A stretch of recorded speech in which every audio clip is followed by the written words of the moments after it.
we are raising our guidance.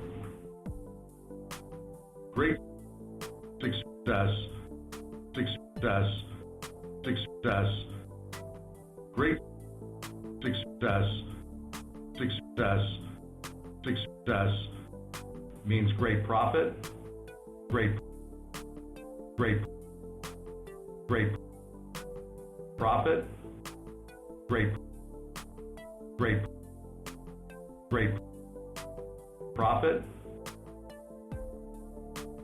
profit. Mediocre success still means profit. Good afternoon, everyone. Hello, everybody, and welcome to another edition of Live TV Ratings Talk. I'm Brandon Thurston, broadcasting live and on demand from Buffalo, New York. Today is day of the week. Is it Thursday, January the 27th, 2022. And we're going to try to do this without the microphone in the shot today. I'm going to be slightly overlapping the slides. We'll see how that goes. I have a shaved head again today. The hair is still not grown back. But now since I'm doing TV, I have to put some makeup on the shiny head so there isn't a huge glare.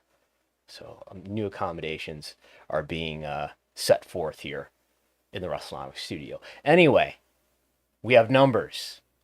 We have data. 1.1 exactly, even, flat. 1.1 million viewers for Dynamite last night on TBS. A 0.41 in the demo. That is below Raw's demo rating on Monday. 0.46.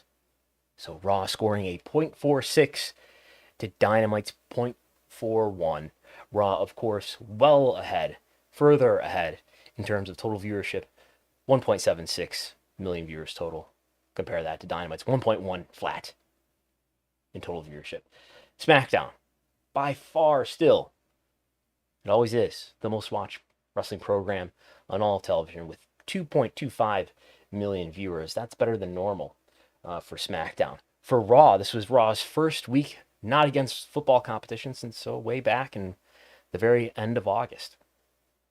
So, we are coming off of the last week's rating where Dynamite just barely edged out Raw, but Raw back on top without football competition. So we will go through each of these programs. Here's real quick what NXT, Rampage, and Impact have done. I have to add another program to this table somehow. I don't know how I'm going to fit it in. New Japan on Access TV. I do expect to be reporting that every week. The New Japan airings on Access is back to Access after its run from 2015 to 2019. They're back with the Anthem-owned network. That'll be airing tonight, I guess. These reruns are happening through this month and February. And then in March, first run programming returns. And we'll see how that does. Anyway, let's start with Dynamite on TBS. Dynamite, as we mentioned, did lower in the demo, but did higher in terms of total viewership. If we look at the big spreadsheet, which you can get access to, obligatory mention, at patreon.com/Wrestlenomics, the P50 Plus rating, I like to look at, as people may know, I like to look at the last 4 weeks compared to this week and give a percentage difference. If we look at that for Dynamite, and we look at the P50 Plus, up 15%. Now that's better than any of the other shows in the last 7 days that we can do this measurement for. Up 15%. In the non-demo, it was up 23%, but that's mostly P50 Plus. Up 18% with men 35 to 49. Up 10% with men in the demo.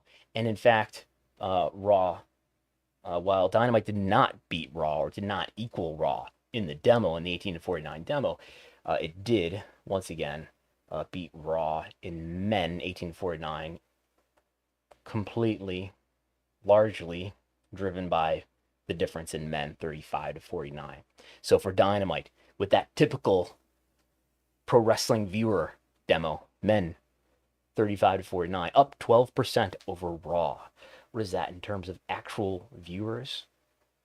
In terms of actual viewers, that's, well, let's look here. That is 246,000 for Raw, 276,000 for Dynamite. And I have a tab here that we can look at to see, sort of by demo. That's probably the demo that Dynamite has been beating Raw in most often. Men 35 to 49. The demographic that I fit into. That maybe some people listening right now fit into. But let's see here. If I go to Raw, and that fits, does that fit tidily on the screen? I think it does. All right, so this is, the darker the red, the greater the lead in the same week for Raw versus Dynamite. That's what we're looking at here. And these percentage differences are the margin to which Raw had the lead. If it's a negative, it means Dynamite was actually ahead. So this is from the very, very beginning of the Dynamite series in October 2019. And the margins are mostly quite sizable, even against that big first week that Dynamite had, where it had 1.4 million viewers. But anyway, if we scroll, the dark red, begins to get a little bit lighter. And we do see some instances where there are some gray cells indicating that these are negative numbers and Dynamite was ahead. But if we keep scrolling, scroll past some preemptions here, they're blank. We do see some more gray. These demos are not arranged. The demos are in the columns here. They're not arranged in any sort of, well, in any sort of special order, I suppose. But anyway, they are named. You can see what the demos are here. But if we look at the issue that I was raising here was this men 35 to 49, where, let's see, each of the last, we've got this week is preempted. Does that make sense? Was Dynamite preempted? Why is that blank? I'm not sure. Was there no Dynamite number that week? Or maybe the weeks just didn't line up? I see. Okay, so that's not indicating a preemption. But anyway, so I think we can say this, that in the last 5 weeks, including this one, Dynamite has beaten Raw 5 weeks in a row with men. One subset demo, men 35 to 49, those middle-aged men that love Dynamite. And actually, it's the entire male demo. What am I saying here? It's the entire male demo, but that's overwhelmingly driven by the 35 to 49 portion of the demo, which is larger in volume because older people tend, which we're going to talk about, older people tend to watch not just wrestling, but television generally. The older you are, the older the demo is, the larger the demo is. For television in generally speaking, and for wrestling too, although wrestling is probably younger than most programs out there. But anyway, because we can see contrasting against that. Sometimes Dynamite has beaten Raw in men 18 to 34, what we might call young men. Sometimes Dynamite beats Raw. 3 weeks ago, beating Raw by 29%, or I don't know if that's technically correct, but Raw was behind by 29%. The percentage differences, the math confuses me. But you get what's being said there. Yeah, those are the only margins that Dynamite had over Raw this week. Yes, the largest margins, of course, are with viewers age 50 or older, which I could include here, but I'm not including in here. I could add this to this big table analysis. But anyway, oh, by the way, if you have any questions or comments and you would like to submit a super chat, go for it. I will do my best to respond to your comment or question. Hopefully everything's coming through okay. Oh, we do have a super chat already, and I will... Let's see here. We have a super chat from, I guess we can handle this right now, from Monique S., who thank you for the super chat, who asks, this is probably relevant, did the olds finally get the memo that Dynamite moved from TNT to TBS? I don't know. I would guess it has something to do with what I want to talk about next, actually, the Big Bang Theory. In that the Big Bang Theory, the reruns of the Big Bang Theory, we just ran an article about this yesterday with written by Jason Unpresser on Wrestlenomics.com, how the Big Bang Theory is having such a great effect on Dynamite's viewership. The Big Bang Theory airs in a big block multiple episodes air right before Dynamite, including right up until Dynamite. And so the point is, how this relates to Monique's question, Dynamite, or I'm sorry, The Big Bang Theory is an older audience, apparently. So we have this data here from ratingsryan.com, where, so we do have not last week's Big Bang Theory numbers from Ratings Ryan. We have the first 2 weeks on TBS. We do have the 7:30 p.m. airings. We have and everything in the hour and a half before that too. So, for instance, on January 12th, 1.5 million viewers, 1.507 viewers were watching that 7:30 episode of The Big Bang Theory. Bigger audience than, I mean, that's a 30-minute program. Dynamite is a 2-hour program. It's not exactly like, I guess. But a bigger audience than Dynamite has ever averaged over its entire program. In fact, if we average all these three together, it might not be that far ahead of what Dynamite has ever done. But anyway, 1.5 million viewers in that last half hour. As it gets later and closer to prime time, the viewership increases for The Big Bang Theory. But that's the audience that, I mean, who knows how many were watching at 7:59. I don't have the minute-by-minute data for that. But at 7:30, it averaged 1.5 million viewers. So there's, and then compare that to the demo, which did a really impressive number too, 0.42 in the demo. 0.42 in the demo. And on the 12th, by the way, Dynamite did what on the 12th? A 0.39 in the demo. So that half hour, if we average the entire 2-hour block of The Big Bang Theory, I don't think it does a 0.42 or even maybe not even a 0.39.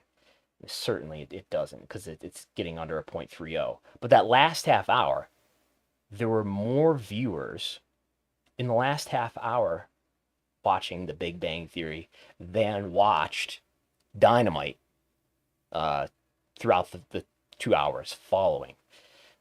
So a huge audience, both in terms of a really valuable and big audience in terms of the demo, which we know Turner cares about and AEW cares about more than total viewership, certainly.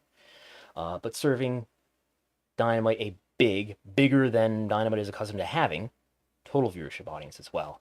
AEW does disproportionately well, at least relative to probably most programs, more so than WWE programs. It has a younger audience, not used to getting this larger total viewership audience, at least as a lead-in in the first minutes of the program. And I have some data to share with you that you may have seen on Twitter already, looking at what the first 5 minutes, I should probably get out of the way so I'm not covering the x-axis,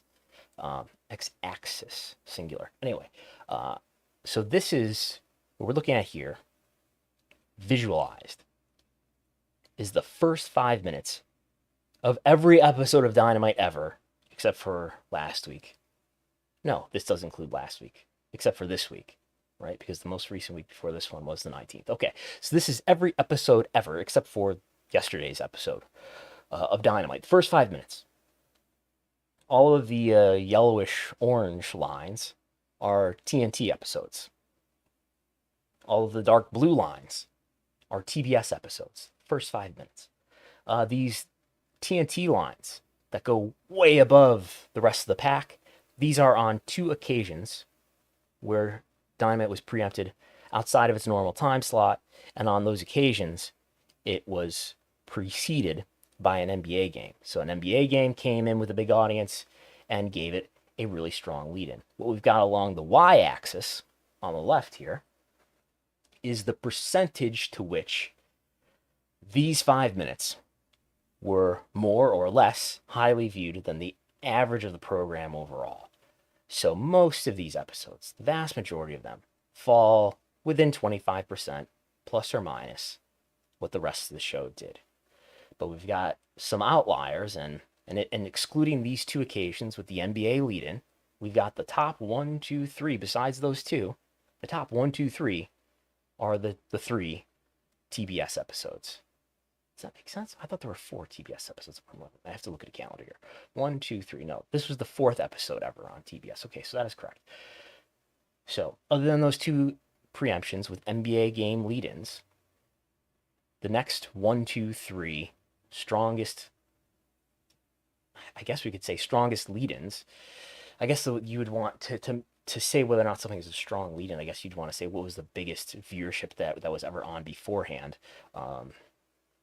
That may be accurate for this case as well. I don't know though. But anyway, as far as the viewership that sort of overflowed into Dynamite, these are the biggest occasions, with the exception of these 2 NBA airings, where Dynamite started out almost 75% higher than its total program would end up averaging. So obviously not all those viewers stay, and I don't think it's like a scandal that, yeah, a lot of them tuned out. People are there to watch The Big Bang Theory, and by minute number 5, we're almost back down to the average here. But some of those people staying. I wonder, we'll see. I don't have quarter hours right now. Maybe I'll have them later. But I wonder if Q1, I would hypothesize that Q1, which had the Cody Rhodes and Sammy Guevara ladder match, maybe that held on to viewers a little bit better than usual, coming out of the lead-in, with just given that it was this sort of spectacular, violent match. Yeah, we'll see. We'll see what happens when we get to quarter hours. So, and this is not something that's normal for all programs to have this big lead-in. Most of the time, Dynamite on TNT, when it was getting a lead-in from movies, like The Accountant, reruns of old movies, it didn't have a particularly strong lead-in. It does now. Raw doesn't have a particularly strong lead-in, at least relative to what it does. As you can see, the red collection of red Twizzlers licorice here, there's nothing, there's no outliers here. In fact, the viewership starts out mostly a little bit lower than the whole program ends up averaging. Or at least I think what I'm calculating here is the first hour. I think that's where we're looking. No, we're calculating the whole thing because I used my spreadsheet to calculate this. Anyway, if we look at Smackdown, the blue lines, mostly, we're starting out with Smackdown with viewership a little bit lower than what the whole program will end up averaging, except for one very outstanding case where you can see this one lone blue line over 100% higher than the whole program ended up averaging, and that is, of course, the Christmas Day episode 2020 of SmackDown. That did, I think, 3.3 million viewers, and it started out, yes, with 6.6 million viewers. SmackDown, as we mentioned, for modern context, does about 2.2, is 2.2, sometimes 2.3, sometimes 2.1 million viewers. And then NXT here, we've got in the magenta, all the Tuesday episodes in the magenta, the pink, whatever you want to call it. And then in the yellow, we have all of the Wednesday night episodes. And when they're on Wednesday, I think they were getting a lead-in from Law & Order. Are they not getting a lead-in from Law & Order? I think when I've turned on the USA Network at 7:30-ish, 7:45-ish, there's some other NBC Universal cop drama on. But anyway, maybe people in the chat will know what I'm talking about. But as you can see, on Wednesday, NXT had a much stronger lead-in than it has most of the time since it's been on Tuesday. So I should have looked at the TV schedule to see what's preceding NXT now versus before. Yeah, I think it's some sort of cop drama. So suffice to say, which is becoming one of my filler terms, the situation that Dynamite now has on its hands is unusual, and it is beneficial, at least to its final results. Ideally, you want to try to hold on to some of these viewers who are probably not watching your program anyway, and see if you can create new fans out of them. That would be ideal. But it's a strong lead-in, and it'll result in somewhat higher viewership. We've seen that since Dynamite's moved to TBS. If we just look at that visually, if we look at total viewership, if we look at, let's see here. I think I have a year-over-year chart that we could look at for Dynamite. This is total viewership, and this is not up to date, but we do have this chart that we could look at, where we can see the last 3 dots on the chart are mostly higher. The first one, actually not so much, right? But the last 2 are higher than anything going back to, I think these are both the highest total viewership numbers since September 29th. So we're seeing Dynamite have stronger total viewership. Let's see here. So I don't have quarters yet. Here's the latest visual as far as how the margin between Raw and SmackDown versus Dynamite look, where Raw was actually had a negative margin, meaning Dynamite had a larger 1849 audience than Raw, but SmackDown actually trending upwards in terms of its margin compared to Dynamite. And we talked about the difference across the demos. According to Showbuzz Daily, Dynamite ranks number 2 in the demo on the day with a 0.41, just edged out by the late game between the Suns and the Jazz, which did a 0.43, meaning Dynamite actually beat, I believe it's,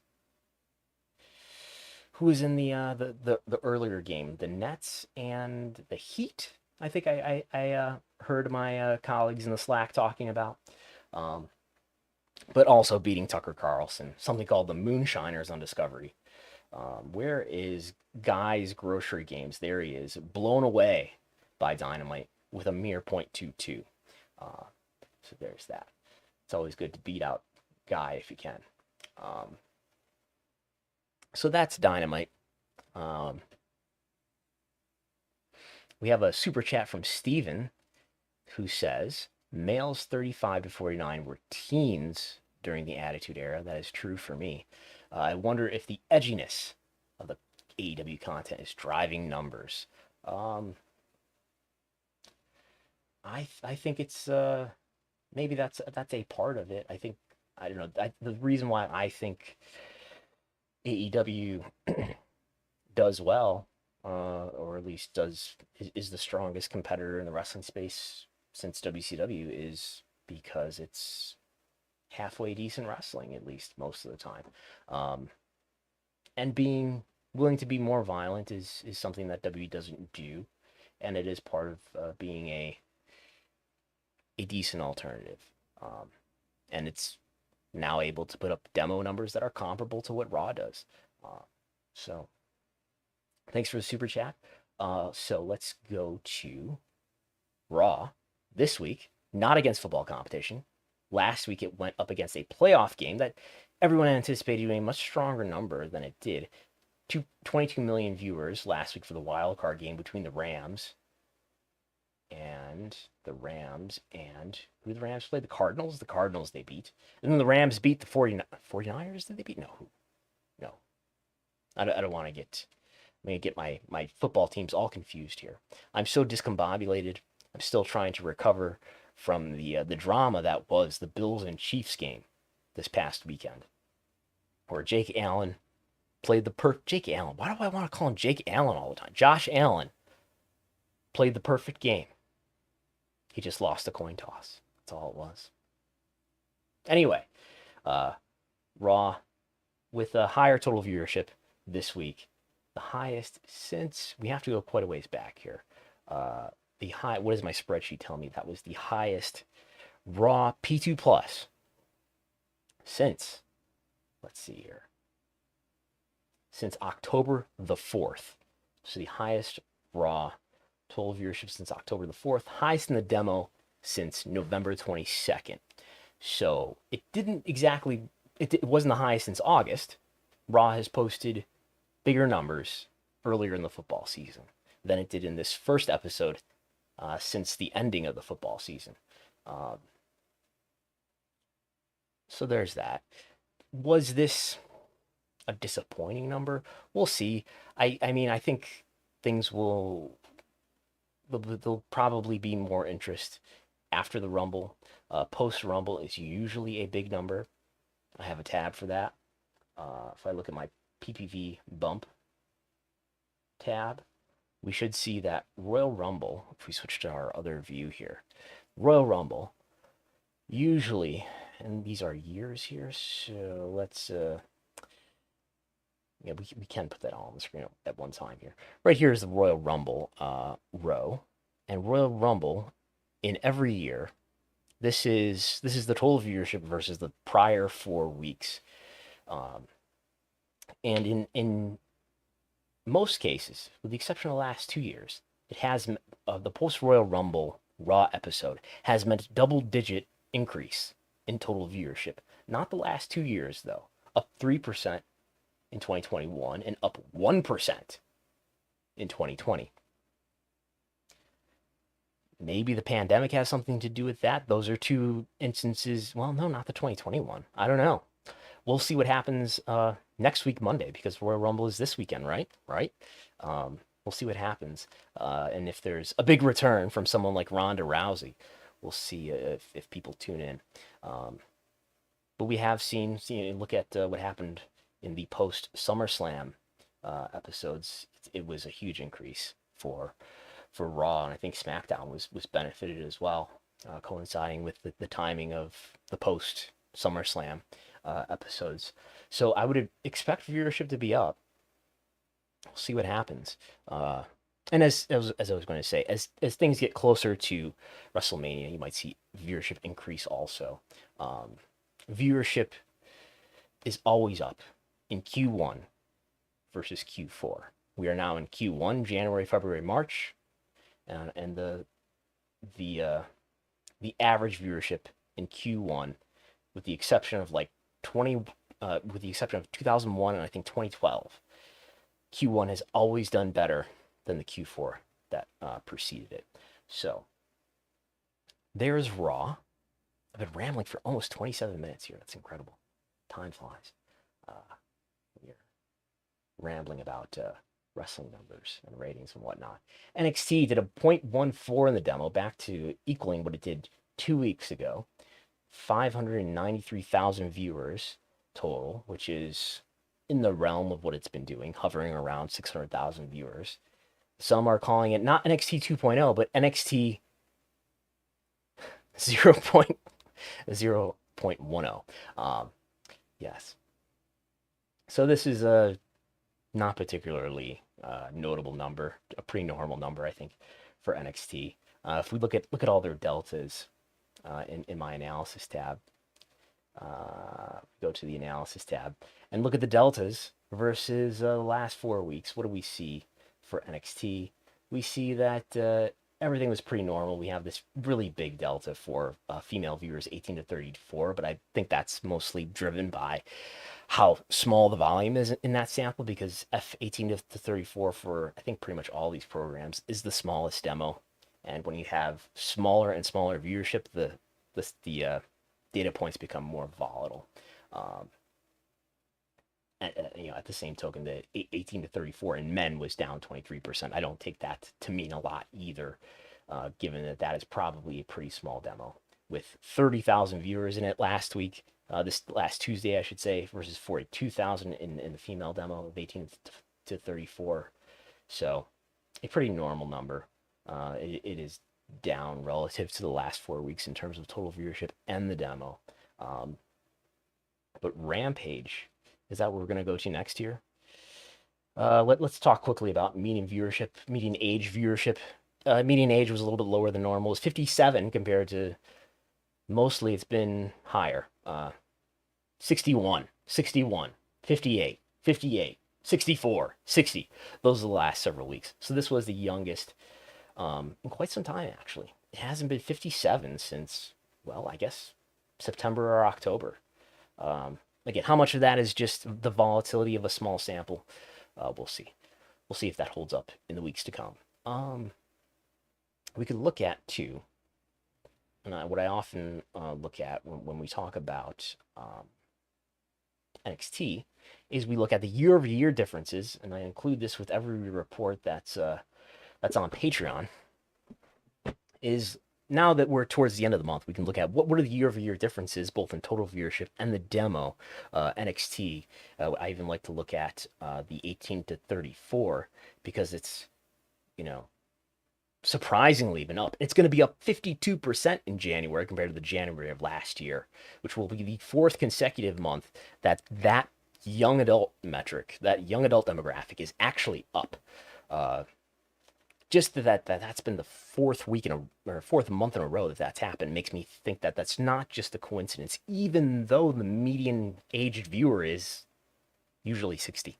But anyway, viewership in terms of total viewership or in terms of the demo overall, we've got negative deltas here. Negative 17% in January in the demo, negative 5% for NXT in January. After, look at December, where apparently viewership must have been relatively strong in December 2020 for NXT. NXT in 2021, by that comparison, the December of 2021 to the December of 2020 lost half its audience. Could that possibly be right? That is such a big discrepancy that feels like an error. If I look at my monthly, I guess I want quarterly, right? My quarterly year-over-year tab. Does that make sense? Total viewership. No, that was monthly. We want to look at December. December NXT 2020. Yeah, I don't know. December NXT 2020 did 659 compared to 591. So that is not half its viewership lost. Maybe by median? I don't know. None of these are medians. Not sure about that math. So I'll have to double check on that. Anyway. Rampage and Smackdown. Smackdown, as I mentioned, did a better than usual number, almost 2.3 million viewers, did a 0.64 in the demo, which is huge. I understand Seth Rollins was on the show, which is not normal. Big E was unadvertised on the show. These are normal Raw roster members. This is the highest in the demo for SmackDown. We have to go back to all the way to where is SmackDown, the highest in the demo since September 10th, which was the MSG episode. So a huge number in the demo, not especially big compared to recently in terms of total viewership, right? Because we can find just 2 weeks ago where total viewership was higher, but the demo was up dramatically from recent weeks. So we'll see if that holds over to after the Royal Rumble, or if any news coming out of the Royal Rumble coincides with an increase in viewership. Rampage was up from the prior week, which meant there were no Fast Nationals. A 0.24 in the demo for Rampage, same as 2 weeks ago, but up from last week's 0.20. Almost 600,000 viewers, 594, which is the highest since going back and back and back to when's the last time they did 600,000? 599 on November 5th. So total viewership has been up lately for Dynamite, coinciding with the move to TBS, coinciding with the lead-in from the Big Bang Theory, and maybe that's flowing into some higher total viewership for Rampage, but who knows? Rampage actually equaled NXT in total viewership this week. Because what is that? 594 to NXT's 593. That usually doesn't happen. Usually, Rampage is ahead in every demo and in every demo within the demo, within 18 to 49. Actually, NXT up over Rampage in the measurement of women 18 to 34. But the demo, of course, P50 plus, NXT still ahead by 45%. So there's that. Now I've been going for 34 minutes, which I think is longer than last week's episode entirely. And we have more super chats from someone who identifies himself only or themselves only as you. The letter U. Hey, Brandon, love the show. Keep up the good work. Thank you for the super chat. MJ from NJ, who I will be talking to Monday night. I can reveal, and John Pollock has revealed it on yesterday's Dynamite report. I will be talking to MJ from NJ about the WWE earnings call. We'll be doing a preview of it because the earnings call is coming up next week, Friday. MJ says, your navigation of Excel and visual data displays is a flex on us mortals. It is so pretty. Thank you. Thank you, MJ from NJ. Now, I'm going to take a drink of coffee and then we're going to talk about media because it's not just a wrestling podcast. This is a media podcast. And as everyone knows, you can't take wrestling seriously. These 36 minutes of your life, you'll never get back talking about TV ratings. Because as everyone knows, TV ratings don't matter. All TV is down. Let's go back to our slide view. Here's Marshall McLuhan, one of my heroes and teachers. But I've been doing some digging into the Showbuzz Daily data, where I use Python scripts to scrape the Showbuzz Daily website. Hopefully the Mitches aren't listening and they don't block my IP address. I don't know how they would find out what my IP address is anyway. But anyway, now I have, this is actually not 100% of the data. This is probably like 95% of the data going back to 2016. And I have it across all of those demos that you see in Showbuzz charts like this with the conditional formatting, the greens, the yellows, the oranges, and so forth. Now, with all of these demos that they have here, right? This is 1, 2, 3, 4, 5, 6, 7, 8. If we include the total viewership, 9. I've scraped all of it. And I know what you're thinking. You're thinking, but wait, you have all the data? All that data is locked up in images. You can't even copy and paste that data. You can copy and paste all the data that's down at the bottom that they actually do publish in text, but the rest of it, this data, this is in the form of a PNG file. I know. Well, here at the Wrestlenomics headquarters, we have OCR technology, and we have extracted all of that data. But anyway, yeah, we've got data here. I know I tweeted some of this data. I'm going to show you some data that I did not tweet that you will only find on this very program.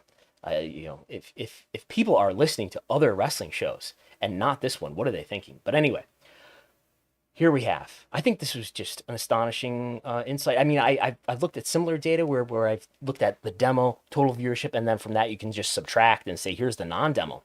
And we don't see that TV is really down outside the demo. But we know that that's mostly overwhelmingly driven by people age 50 or older. And here we have it. From 2016 to 2021, P50 Plus is not down. P50 Plus is up 6%. Everybody's cutting the cord, not P50 Plus. P50 Plus will never cut the cord. They will have their cable subscription for a long, long time. Total viewership is down 18% over the course of these, 6 years? P50 Plus up 6%. And the younger you get, the more your viewership has declined. Down 62% in 18 to 34, the young adults. I did break this down by gender, male and female, and there's no major discrepancy here. Women 18 to 49 is down 52% compared to men, which is down 47%. So not a huge difference there. Women are down a little bit more than men. And then when you go to the younger portion of the demo, Showbuzz publishes this 12 to 34 metric for men and for, well, I suppose for male viewers and for female viewers. Dave Meltzer likes to call this teenagers, but it is actually people 12 to 34. But it does, when you compare it to 18 to 34, it does tell you something about teenagers. But down more than 60%, somehow, I guess this makes sense, yeah, because this is including only adults. But yeah, these are doing worse than 18 to 34 because they include some people who are under the age of 18. No huge difference here again. The male portion down 63%, the female portion down 65%. So yeah, there's that. Basically, if you're over the age of 50, I doubt you're really cutting the cord, and you're just watching TV viewership as if nothing's really happening. Maybe you're consuming streaming to some extent, but you're not quitting on traditional TV. And we have this image from, this is not exclusive to me or anything, but this is from Nielsen. Nielsen updated their what they call this, the gauge, which you can find on the Nielsen website. And this is the picture of December 2021. So this is pretty recently. This is everybody. This doesn't get into demos, but still the majority. What's 26 plus 37? That's like 67 or something, right? No, it's not. Something else. I can't do simple math. Mental math. Let's see. 26 plus 37. 63. So not quite a supermajority. We still haven't defeated the filibuster here, but 63%, the majority of television viewership. Time spent, I think this is referring, it's not exactly clear what Nielsen's saying here, but I think this is talking about, I don't know if this includes gaming, is my point. I think this does not include gaming, right? Because it says other streaming, and that I don't think that means gaming. Time spent watching programming, let's say, in front of a television. So including streaming. Maybe so what's in this other category? It's not clear. Maybe that's DVDs, maybe that's gaming, I don't know. Anyway, 63% of it is either cable or broadcast, i.e. traditional TV. The bundle's still alive. Yes, it's declining, but it's still alive. 27%, I guess you round up, 28% is streaming. The biggest portion of the streaming pie is Netflix, 6.4%, and 5.8% is YouTube. And then Hulu, and then Prime Video, and then only then Disney Plus. And then there's 8.8% is other streaming. I wonder if this includes virtual MVPDs, because that's bigger than Netflix. So there's this other category. I can't even imagine what that would be. There's HBO Max, Peacock, Paramount Plus. What is in that 8.8%? It's not clear, Nielsen. So that's P2 Plus. And I know what you're thinking. Okay, a lot of people are still watching traditional TV, but that's P2 Plus. That's everybody. That's probably disproportionately skewed by old people, isn't it? Isn't it? And we have the data. We're going to break this down for you. You're not going to see this anywhere else. Tell your friends. Here's P50 Plus, and look at this P50 Plus pie. Let's add up these cable and broadcast portions here. Where's my calculator? There it is. 34 plus 45 is 79%. So bigger than the 63% of the P2 Plus measurement. And only 17% of that is streaming compared to the 28% when we're looking at everybody. This is just the US, by the way. So if you notice that the cable, I think the cable portion in P50 Plus is even bigger, right? We'll see this more pronounced in a moment by what I'm going to show you. So I'm missing something here. But so here's the older half of the key demo, 35 to 49. And I think I can open this. Let's see here. Where's my 18 to 34? Did I just not do that one? Oh, here it is. We'll duplicate this. I'm gonna do some live on the air PowerPoint here. Boom. And I guess I'll have to I'm gonna have to make labels real quick with category, right? Make these bigger and make these white so you can read them. Yes, we will do this. There we go. There's 18 to 34. This is the younger half of the key demo. And this is not where broadcast is bigger, actually. So it is it is more cable than broadcast. I thought we were gonna see someone with more broadcast than cable, but not so. So we see almost half of the young adult demo, 18 to 34, almost half, 46% of the TV time they spend is with streaming content. Again, if we look at the older half of the key demo, only about a third streaming. Again, if we look at P50 plus, 17% streaming. If we look at the older half of the demo, 35% streaming. The younger half of the key demo, though, almost half, 46% streaming. Now, I know what you're thinking. Kids. Okay, we still have like a quarter of their watch time here in 18 to 34 is cable. Another 12% broadcast. So that's, I think I can do that mental math. That's 36%. So they're spending more than a third of their time watching traditional TV. Almost half of their time watching streaming. But kids don't watch TV at all other than streaming. They don't watch traditional TV at all. And here we have P217. P217. Not quite half. I don't know what this other is. Maybe this other does include gaming. We need to ask Nielsen what they're referring to in this other category. Because it can't be DVDs, right? I don't know. But anyway, 47% streaming for kids. Their time in front of the TV is 21% cable and 10% broadcast, which means almost a third of their time is still being spent looking through the traditional tube. But that is a stark contrast, right? That is a clear contrast to the total pie, which is majority traditional TV versus what kids are doing.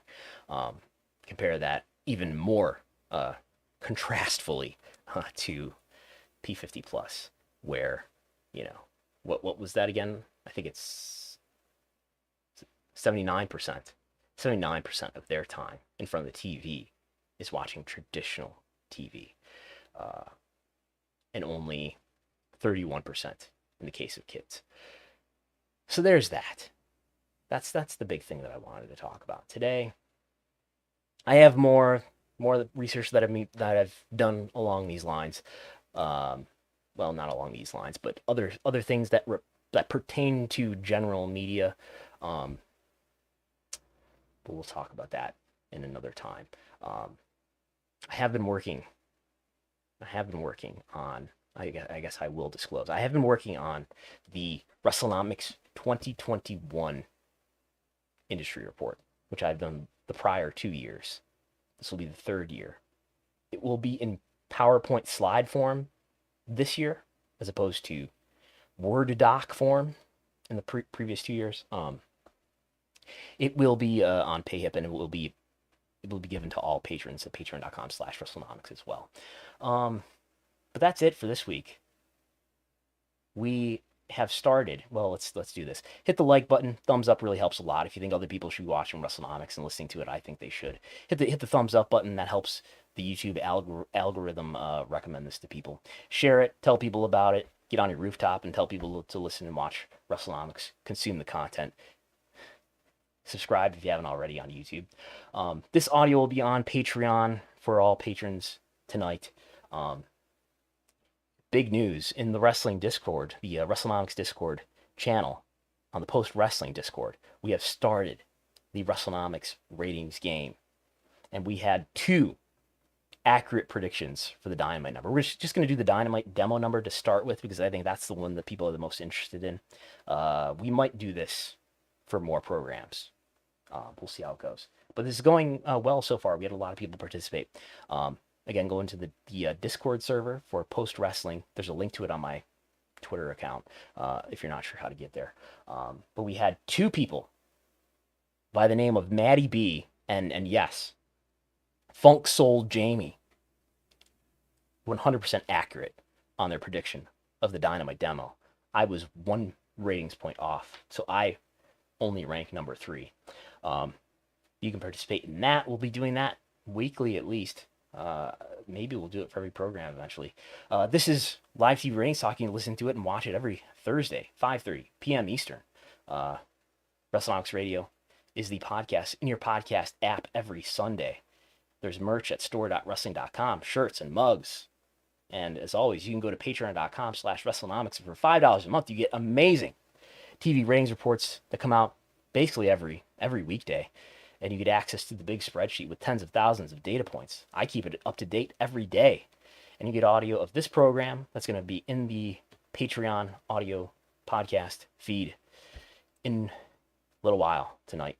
I'm on Twitter also. If you must tweet me, don't tweet me, but you can follow me at Brandon Thurston and at Wrestlenomics. Thanks for tuning in. Thanks to everybody. Let me just check, make sure I got all the super chats. Thanks to everybody for your super chats and for participating in the chat and for listening in, watching. See you next time.